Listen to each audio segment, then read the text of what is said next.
बाबू आज का पहला क्वेश्चन, इधर क्वेश्चन है, हाउ मेनी थ्री, मुंह बंद रहेगा, how many 3 digit number divisible by 7।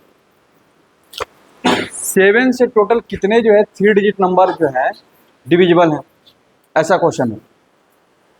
ठीक है, इधर तो 3 डिजिट नंबर कहाँ से शुरू होता है? 100 से शुरू होता है। जरा देखना इसको, इसके बाद एक और क्वेश्चन देंगे, उसको बनाना। 100 से शुरू होता है, कहाँ पे खत्म होता है? बात समझ में आ रहा है? इसने इसने पूछा है कितने ऐसे नंबर हैं, ठीक है, जो कि 7 से क्या है, डिविजिबल है। समझ में आ रहा है ना? तब सबसे पहले तो पता करो कि पहला नंबर कौन है जो 7 से डिविजिबल है और लास्ट नंबर कौन है। ठीक है, जिसमें अभी तुम इसको डिवाइड करने जाओगे 7 से 100 को, तो 7 को 100 से डिवाइड करोगे तो 7 1 जा 7, 28, रिमाइंडर कितना आ गया 2। बस समझ आ रहा है ना? इसका मतलब क्या है, रिमाइंडर अभी 2 बच रहा है, तो रिमाइंडर हटा दोगे यानी कि क्या होगा 100 - 2 98। 98 जो होगा क्या किससे डिविजिबल हो रहा है? 7 से, लेकिन वो तो 2 डिजिट है, तो 3 डिजिट में जाना है तो क्या करो 98 में क्या जोड़ दो 7। 98 में क्या जोड़ देंगे 7, कितना हो जाएगा 105।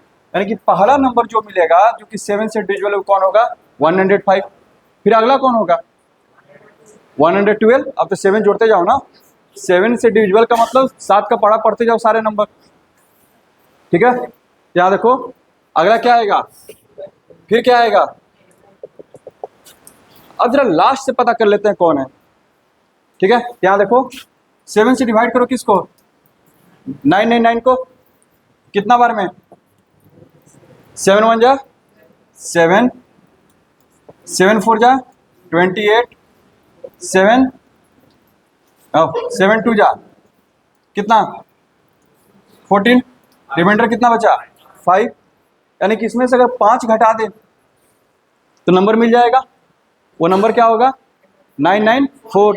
उसमें जोड़ने का जरूरत नहीं है क्योंकि उसमें जब जोड़ेगा 7 कहाँ चला जाएगा 4 डिजिट में। ठीक है, तो उसको वहीं पर रुक जाना है। समझ में आ रहा भूला? यहाँ डाउट नहीं ना है? यहाँ पर क्या गए थे, पीछे गए थे 98, फिर आगे जाने के लिए 7 ऐड किए थे। यहाँ पर वो काम नहीं कर रहे हैं, सिर्फ माइनस करके रुक गए, क्योंकि +7 करेगा तो क्या कहाँ चले जाओगे 4 डिजिट में। लॉजिक समझ में आ रहा है? अच्छा, तो क्या ध्यान से देखो, क्या ये एपी है, क्या एपी का पहला टर्म पता है, कॉमन डिफरेंस पता है, क्या लास्ट टर्म पता है, तो कितने टर्म है नहीं पता चलेगा, जल्दी से निकाल दो। फर्स्ट टर्म पता है, कॉमन डिफरेंस पता है, लास्ट टर्म पता है, n का वैल्यू निकालना है, जल्दी करो। इधर पहला टर्म कितना 105, डी कितना 112। अच्छा ठीक है 7, ठीक है। लास्ट टर्म कितना 994, मुंह बंद, ऐसे हो जाएगा, बना चित्रांश। ये इधर माइनस कर दो, कितना हो जाएगा 994 - 105, तो 894 होगा, फिर उसमें से 5 घटेगा तो 889। सही है, 7 से कट जाएगा कितना बार में 27, 127। तो ये 1 इधर आएगा तो n का वैल्यू कितना आ जाएगा 128। n का वैल्यू कितना आया 128। यानी कि 128 ऐसे नंबर हैं जो कि किससे 7 से डिविजिबल है और 3 डिजिट वाले। बस समझ आ गया, कोई दिक्कत? अच्छा अगला question, find all 4 digit number, find all 4 digit number divisible by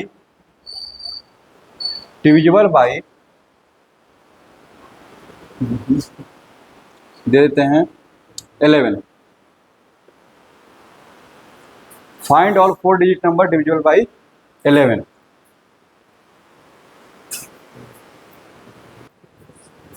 सबसे पहले 4 डिजिट नंबर कहां से शुरू होगा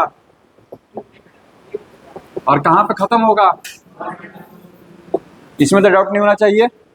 11 से डिविजिबल क्या बात किया है, ये तो ऑलरेडी डिविजिबल पता चल रहा है, लास्ट नंबर तो यही हो जाएगा। अब शुरू कहां से होगा जरा उसका पता कर लेते हैं। क्या देखना,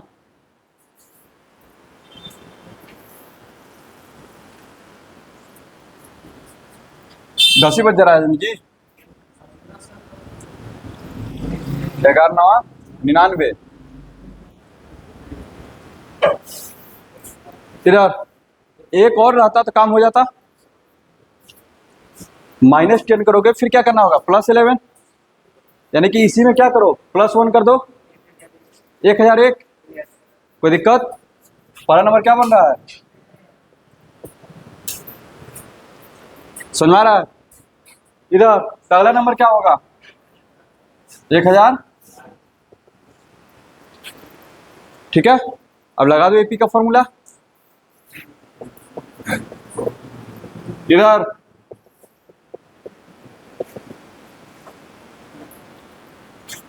ठीक है, an equals to a plus n minus 1 into D.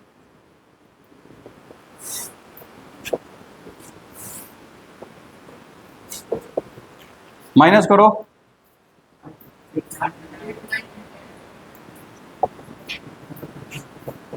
ग्यारह से कट गया, 11 8 88, 818। इस तरह का क्वेश्चन बन जाएगा, कोई दिक्कत।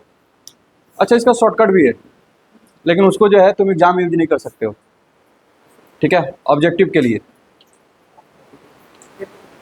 देखना जरा, राज एकदम चुटकी बजाते हुए बन जाएगा, ये सब करने की कोई जरूरत नहीं है, आंसर के लिए बता रहे हैं, ठीक है, लेकिन एग्जाम में आएगा तो ऐसे ही बनाना पड़ेगा।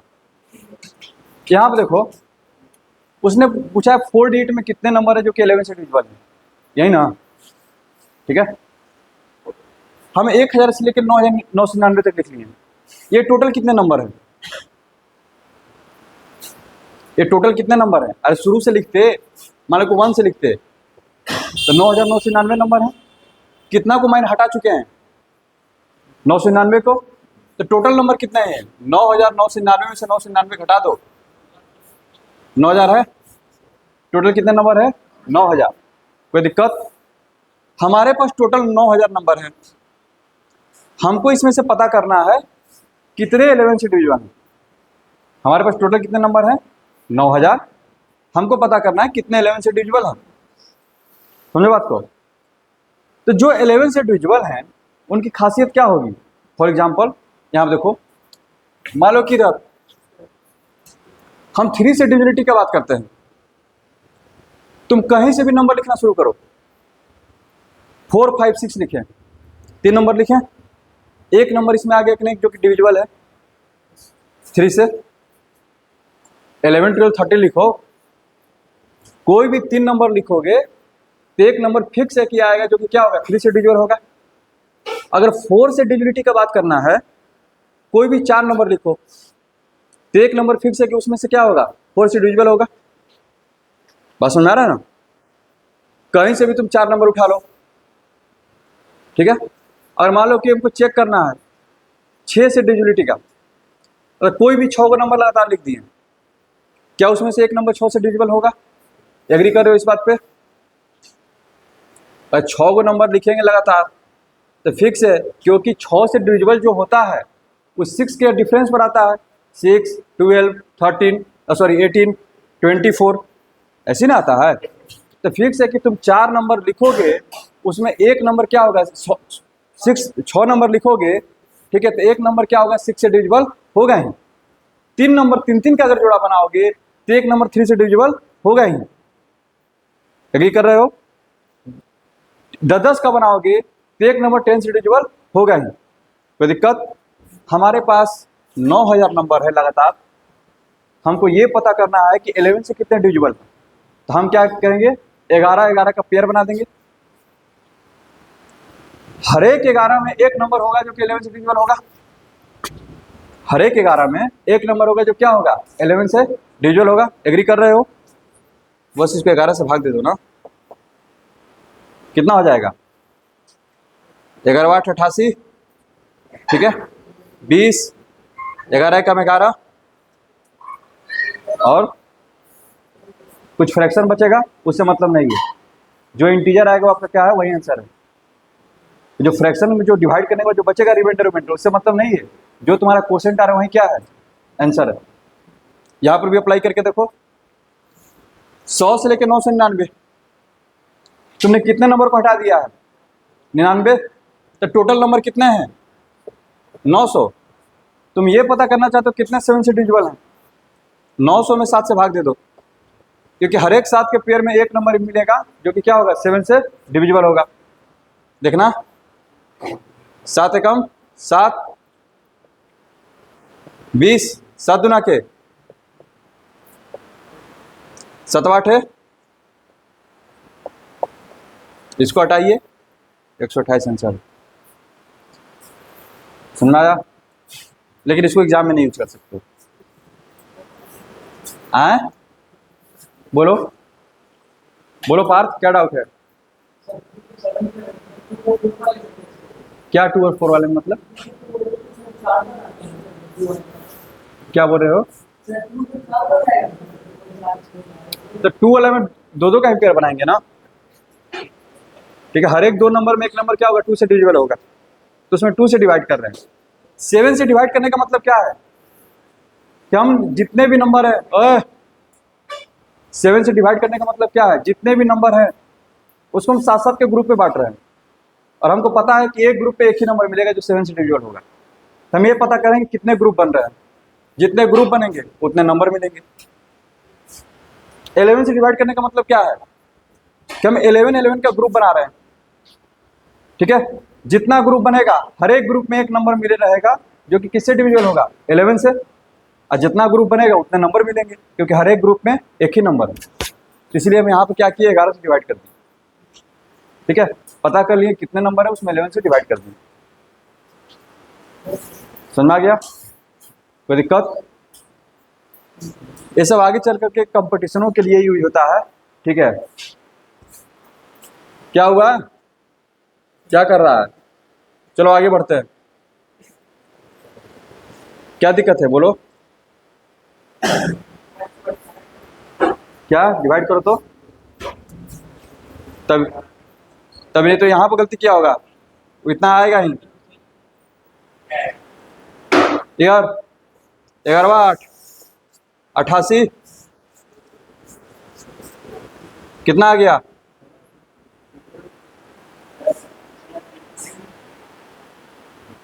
90818।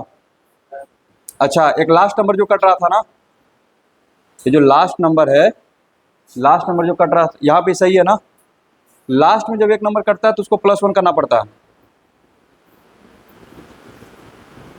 लास्ट में एक नंबर लास्ट वाला नंबर जब कटता है तो वहां पर वो करना पड़ेगा। लेकिन ऐसा कैसे हो सकता है, हमको लग रहा है आ जाना चाहिए। एक मिनट,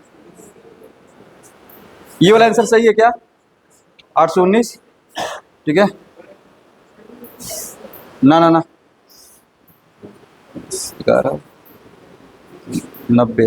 हाँ, लास्ट में जब कटता है ना तब एक जोड़ना पड़ेगा, ठीक है।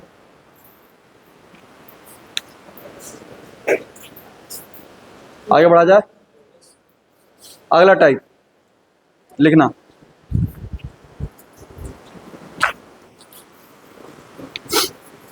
अब नंबर डिविजिबल बाय लिखे, या फिर ऐसे भी लिख सकता है, हाउ मेनी मल्टीपल्स ऑफ 7। इधर ये जो डिविजिबल बाय का क्वेश्चन है, इसी को और कैसे लिख सकता है, how many numbers multiple of 7 या फिर मल्टीपल ऑफ 11, ठीक है। बिटवीन लिखो, ये क्वेश्चन लिख लो। हाँ लिखो how many multiples of 4, how many multiples of 4, how many multiples of 4 lies between 10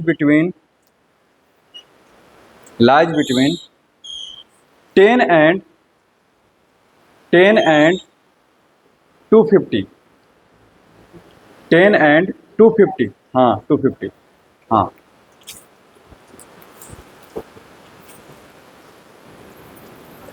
इधर रखना, इधर ये जो +1 लास्ट वाले में क्यों करना पड़ा, जरा इसका लॉजिक समझ लो।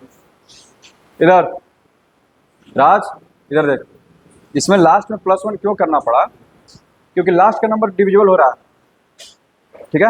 हम 11-11 के पेयर बना रहे हैं, तो 2 को बच गया, 2 को क्या हो गया, लास्ट में इसको डिवाइड करेंगे, 11/88, 2 को बचेगा ना, तो हम जो भी रिमाइंडर बच रहा है उसको छोड़ दे रहे हैं, लेकिन लास्ट वाला नंबर डिविजिबल है, तो इसका मतलब ये क्या है, वो दोनों में से एक नंबर क्या है, डिविजिबल है ना, वही वहां पे जाकर +1 होता है। लॉजिक समझ में आया। हम 11-11 के पेयर बना रहे हैं, ठीक है, लास्ट वाला नंबर डिविजिबल है। जब 11-11 के पेयर बना रहे हैं तो हमको पता चला कि पेयर कितने बने, 818, लेकिन लास्ट में 2 नंबर बच गए, ठीक है, और उसमें से लास्ट वाला नंबर कट रहा है, तो 1 नंबर वाला आ जाएगा ना, तो इसीलिए बोल रहे हैं कि लास्ट में अगर कोई नंबर कटता है तो उसमें क्या करना पड़ेगा, +1 करना पड़ेगा, ठीक है, क्योंकि वो रिमाइंडर में आ रहा है, रिमाइंडर यानी 2 नंबर जो बच रहे हैं उसमें से 1 नंबर वो है, समझ में आ गया। और जिसमें लास्ट में नहीं कट रहा है यानी कि नंबर आ ही नहीं रहा है, ठीक है, तो उसमें रिमाइंडर आराम से छोड़ दे रहे हैं। जैसे मैं यही क्वेश्चन पूछें, इधर 4 से लेके 250 के बीच की में, सॉरी क्या लिखे हैं, 10 है, 10 से 250 के बीच में 4 के कितने मल्टीपल हैं, तो 4 के मल्टीपल कहाँ से शुरू होंगे, एक कैसे 12, 16 से लेते हुए कहाँ तक जाएगा, 248, ऐसे बना लोगे, पहला term 12, common difference 4, last term 248, solve करोगे 60 आएगा इनका वैल्यू, कोई दिक्कत, उस वाले लॉजिक से चल जाओ। 10 से लेके कहाँ तक, 250 तक कितने नंबर छोड़ चुके हैं, 9 नंबर, तो 250 - 9 241, किससे हम पता करना है, 4 से कितने डिविजिबल है, तो 4-4 का ग्रुप बनाएंगे, जब इसको डिवाइड करने के लिए जाओगे क्या आएगा, 60 पॉइंट समथिंग, और लास्ट नंबर जो डिविजिबल नहीं है, लास्ट नंबर क्या है, 250 है ना, ये तो डिविजिबल है नहीं, तो कोई दिक्कत की बात भी नहीं है, कोई दिक्कत, तो 60 तुम्हारा क्या हो जाएगा आंसर, टोटल कितने नंबर होंगे, 60। आगे बढ़ा जा,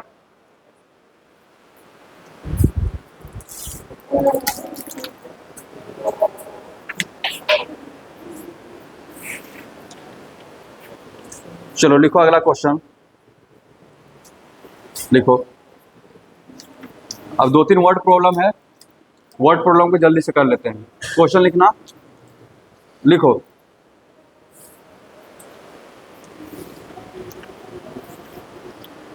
लिखो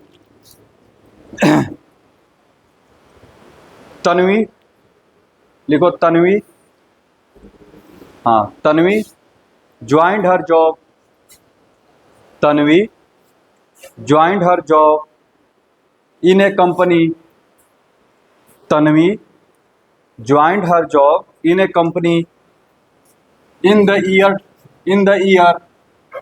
in A company in the year 2015, in the year 2015 on a monthly salary of, on a monthly salary of Rs 4,000, on a monthly salary of Rs 4,000, on a monthly salary of Rs 4,000 with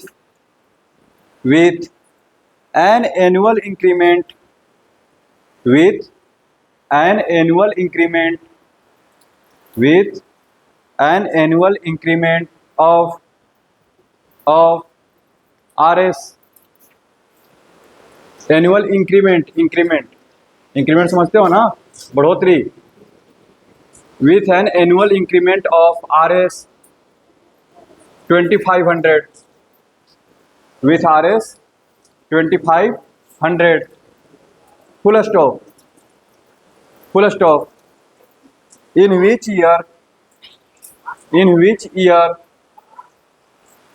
in which year will she get, in which year will she get, will she get Rs, in which year will she get Rs 65,000, Rs 65,000 as monthly salary, as monthly salary. In which year she will get Rs 65,000 as monthly salary, as monthly salary. बनाओ। यहाँ देखो, यहाँ देखो बाबू इधर, उसने बोला है कि 2015 में उसका सैलरी कितना है। यहाँ देखो 4,000 है। इधर 2016 में कितना होगा? 4 है, क्योंकि इंक्रीमेंट कितना है? 2,500 का है।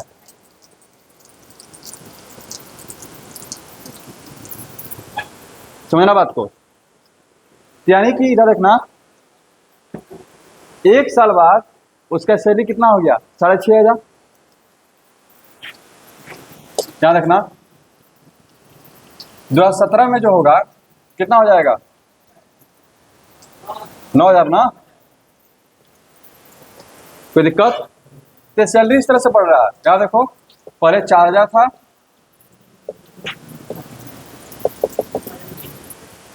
समझना मेरी बात को, ठीक है। पहले साल के अंत में, याद रख बाबू, पहले साल के अंत में, ठीक है, उसने पूछा है कि कौन से साल में उसका जो है सैलरी 65,000 हो जाएगा। ये ने पूछा है। एक साल जब खत्म हो रहा है, ठीक है, कितना हो गया? 6,500। दूसरा साल खत्म हो गया तो 9,000, ठीक है। तो हम पहले ये तो पता करते हैं कौन सा पोजीशन पर आएगा ये, बात समझो। फॉर एग्जाम्पल पहले ये पता करते हैं कौन सा पोजीशन पर आ रहा है ये, ठीक है। तो तुमको एपी का फर्स्ट टर्म पता है कितना, ठीक है। फिर क्या लिखोगे? डी लास्ट टर्म, ये ना होगा। तो फिर ए एन इक्वल्स टू होगा ये, याद रखना।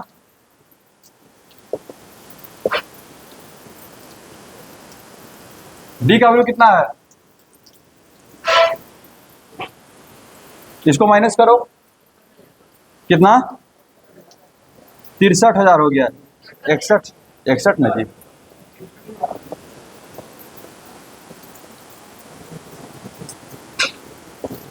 ये कैंसल और काटो इसको, है ना ना ना, 1 मिनट, मुंह बंद।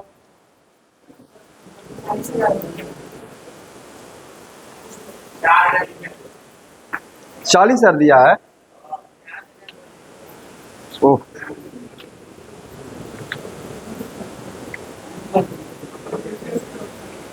शांत रहेगा।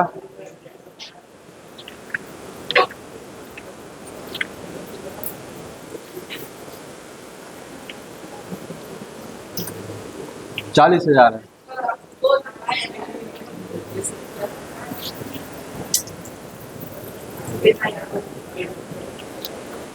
चलो 40,000 लेके बनाओ, 40,000 लेकर के बनाओ। इधर मुंह बंद, ओए इधर देख, यहां देखना। 40,000 है, 2,000 बढ़ेगा, ठीक है, ऐसे होगा। यहां देखो,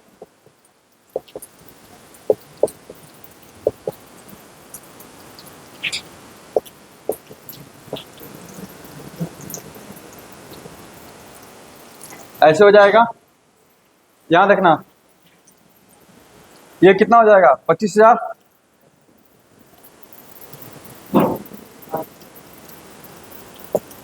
एन का वैल्यू सोल्व होकर 11 आएगा। बस समझो बाबू, याद रखना, यानी कि 11th पोजीशन पर है। याद रखना, ये कौन सा पोजीशन पर है, 11th पोजीशन पर। अब जरा तुम सोच करके बताना। इधर राज, अब जैसे में कुछ लोग क्या कर रहा है कि एन का वैल्यू 11 आया तो ईयर बता रहा है 2015 प्लस 11 2026। गलत है, वो 11th पोजीशन पर है। बात समझो, याद रखना। जैसे मैं मान लो कि तुमसे पूछते कितने साल बाद उसका सैलरी जो है ना 42,500 हो जाता, कितने साल बाद, तो पोजीशन कौन सा इसका, सेकंड। लेकिन कौन से कितने साल बाद हो जा रहा है, एक ही साल बाद ना। 2015 खत्म हुआ 2016 में, तो सैलरी कितना हो गया। तुमसे पूछते कि 45 साल सैलरी कब हो जाता, तो तुम क्या बोलता, 3 साल बाद होता, 2 साल बाद हो जाता। एन का वैल्यू 3 आएगा, लेकिन ईयर निकालने के लिए कितना ऐड करेंगे, 2। एन का वैल्यू आ रहा क्या, 11। तो 11वां पोजीशन पर है वो, लेकिन 11वां पोजीशन पर जाने के लिए यानी कि 10वां साल हमको क्रॉस करेंगे। कोई दिक्कत, तो 2015 में है तो उसमें क्या करेंगे, 10 जोड़ देते हैं। तो 2015 प्लस 10 कितना, 2025 में जो उसका सैलरी होगा 65,000 हो जाएगा। समझ में आया। तो ये सब छोटा छोटा लॉजिक है, इसको जरा ध्यान रखना। समेशन में भी एक सवाल को करवाएंगे, वहां पर भी एक काम आएगा। ठीक है, आगे बढ़ते हैं। क्या दिक्कत हुआ, अगला क्वेश्चन लिखो, क्वेश्चन लिखो। In a new year, in a new year, in a new year, in a new year, Ranu saved, Ranu, हाँ Ranu saved RS50, Ranu saved RS50 in the first week, Ranu saved RS50 in the first week and then increased her his and then increased his and then increased his weekly saving and then increased his weekly savings by RS 17.50, by RS 17.50 and then increased his weekly saving by RS 17.50 यानी 17.5 रुपया। ठीक है, full stop. if full stop, if in the 9th week, if in the nth week, if in the nth week, if in the nth week his weekly saving, his weekly saving, his weekly saving becomes, his weekly saving becomes RS, his weekly saving becomes RS 207.50, 207.50 if in the nth week, if in the nth week his weekly saving becomes RS 207.50, full stop. Find the value of n, find the value of n, find the value of n। यहां देखना, इधर first week में saving कितना है, एक minute, first week में 50 है, फिर क्या बोल रहा है, फिर हर एक वीक में 17.50 बढ़ जाता है। ठीक है, डायरेक्ट लिखते हैं ना इधर, ए का वैल्यू कितना दिया हुआ है, डी का वैल्यू कितना दिया हुआ है, ठीक है, और लास्ट टर्म कितना है, तुमसे पूछ रहा है एन का वैल्यू, बताइए कौन सा वीक में इसका सेविंग इतना हो जा रहा है। ठीक है, यहाँ देखो a n equals to a plus n minus 1 into d, तो जो लास्ट वीक में सेविंग कितना है उसका, बस समझ आ रहा है। अब ए का वैल्यू कितना है, डी का वैल्यू है 17.50, तो 17.5 ही लिखो, यहाँ पे जीरो लिखना बेकार में, इसको माइनस कर दो, कितना हो जाएगा 157.5। यहाँ देख बाबू, डेसिमल से 10, यहाँ पर 10, 10 खत्म, 175 से डायरेक्ट कटेगा, कितना टाइम्स में, 9 times, 9 equals to n minus 1, 10 का वैल्यू क्या आ गया 10। ठीक है, चलो अगला क्वेश्चन, आज इसको खत्म कर देना है, 2-3 क्वेश्चन और बचा, इसको खत्म कर देते हैं, कल से नेक्स्ट अगला नया एक्सरसाइज शुरू करेंगे। लिखो, और लिखना, ए सम of RS, a sum of RS 2800, a sum of RS 2800 2800 एकदम 2800, ठीक है, is to be used to award 4 prizes. A sum of RS 2800 is to be used to award 4 prizes. ठीक है, to award 4 prizes, full stop. If each prize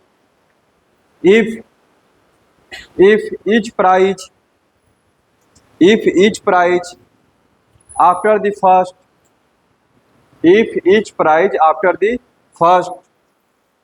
is RS 200 less, if each prize after the first is RS 200 less than the preceding prize,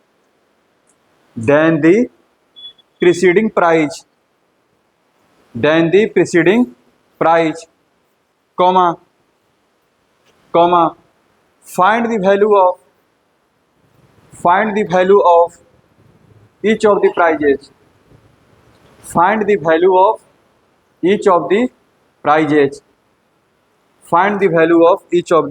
prizes. जल्दी बनाओ, चलो मुंह बंद।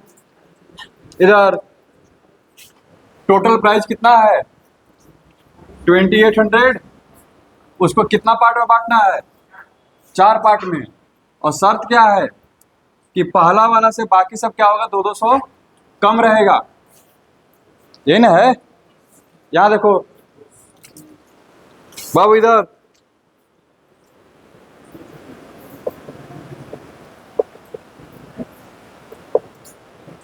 ठीक है, यहाँ देखना, वैसे वाला क्वेश्चन अगला एक्सरसाइज में देना चाहिए था।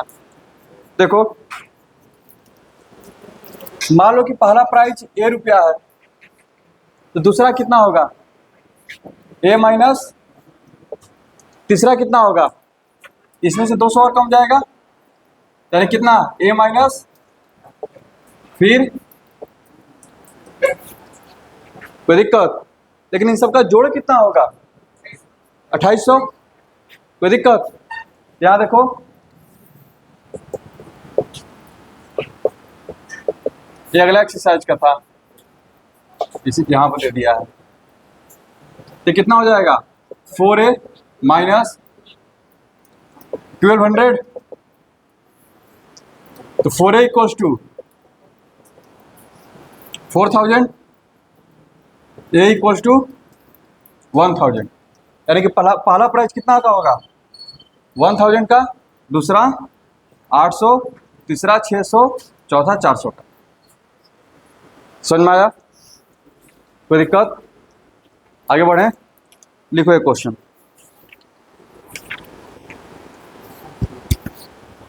लिखो ए सम of RS 1000, a sum of RS 1000 is invested, a sum of RS 1000 is invested at 8% per annum, at 8% per annum, at 8% per annum, simple interest, at 8% per annum, simple interest, full stop. Calculate the interest at the calculate the interest at the end of calculate the interest at the end of first, second, third years, first, second, third years, यानी कि आपको interest calculate करना है 1 साल पर, 2 साल पे, 3 साल पे। ठीक है, full stop. Is the sequence of the interest, is the sequence of the interest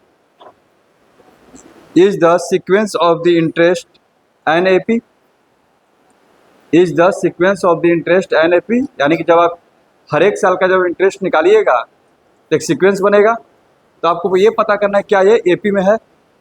full stop. Find the interest at the end of 30 years, find the interest at the end of 30 years, find the interest at the end of 30 years। ठीक है, बनाओ, देखना इधर। अच्छा ठीक है, ये वाला लास्ट नहीं रहेगा, अगला क्वेश्चन हम ही बनाएंगे, उसको तुमको बस देखना रहेगा। ठीक है, याद रखना। इसमें बोल रहा है कि प्रिंसिपल तुम्हारा 1000 है, रेट कितना है 8%। बोला कि ऐसा ही कैलकुलेट करो हर एक ईयर के एंड में, चेक करो कि क्या AP बना रहा है कि नहीं। ठीक है, यहाँ देखो SI at the end of first year. SI का फॉर्मूला क्या होता है 1000, 16 की कितना आएगा 80। SI at the end of second year, move on कितना आएगा 160। SI at the end of third year,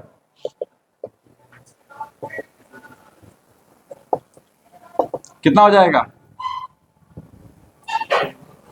कोई दिक्कत? ये जो सीक्वेंस बन रहा है नाउ 80, 160, 240 का जो सीक्वेंस बन रहा है, क्या देखो सबका कॉमन डिफरेंस सेम है? क्या कॉमन डिफरेंस सबका सेम है? क्या AP में है? तो लिखेंगे यहाँ पर 160 माइनस 80 इक्वल टू कितना 80, 240 माइनस 160 इक्वल टू 80, यानी कि किस में आ रहा है AP में आ रहा है। बस समझ में आ रहा है? तो बोला कि बताइए 30वां साल में कितना मतलब कि इंटरेस्ट मिलेगा। तो एक तो तरीका है कि डायरेक्ट उसी फॉर्मूला में रख दो, ठीक है, लेकिन AP बना रहे हैं तो AP से वो पूछना चाह रहा है, AP का फॉर्मूला यूज करते हुए। तो ये क्या AP का सीरीज बनाएगा? यही तुमसे पूछ रहे हैं ना 30वां टर्म क्या होगा। क्या देखो A30 क्या हो जाएगा A प्लस 29D, A का वैल्यू कितना हो गया, D का वैल्यू कितना हो जाएगा 80 ना, 80 कॉमन, 30 इंटू 80 कॉमन कर लो, आसानी से कैलकुलेशन हो जाएगा।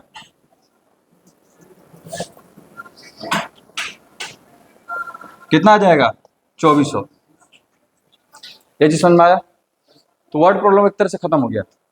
अब एक ऑब्जर्वेशन है, जरा उसको जरा देख लेना। वो तुमको एक क्वेश्चन दिया है, देख लेना जरा, बस 5 मिनट लेंगे। याद रखना, सपोज करो कोई एक केपी लिखते हैं, ठीक है, सिंपल ही लेते हैं।